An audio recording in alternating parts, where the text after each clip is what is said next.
Yes, mambo vipi? Klabu ya Young Africa tayari imeshasajili kocha mpya. Kashasajiliwa kocha mpya na uso mwingine anajulikana kwa jina la Joao Mota kutoka kwa taifa la Ureno. Amezaliwa kwa jiji moja na Cristiano Ronaldo, jiji la Lisbon. Joao Mota kibarua chake cha mwisho kabla ya kutua Yanga ametokea kwenye klabu ya Al Ittihad ya pale Libya. Mfumo anaotumia huyu mwamba ni 4-2-3-1. Kwa maana hiyo tegemea kuona forward mmoja akisimama mbele pale, Eza Prince Dube au Ande Boyeli. Kwa maana hiyo Young Africa tayari wanashapata kocha mpya ni huyu Joao Mota.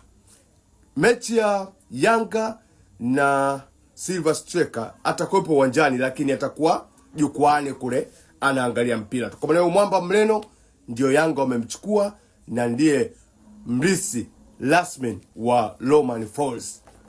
Ngoja tuone nini atafanya.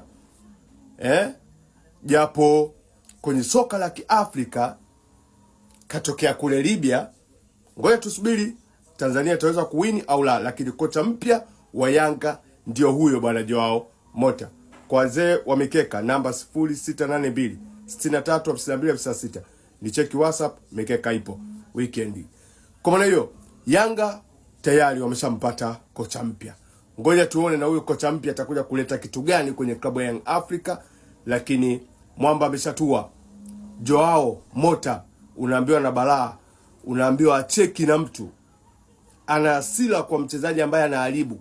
Sasa ngoja tuone nini kita happen kwa Young Africa, lakini mwamba tayari ameshatua na atakuwepo jukwaani kwenye mechi ya Yanga na Silver.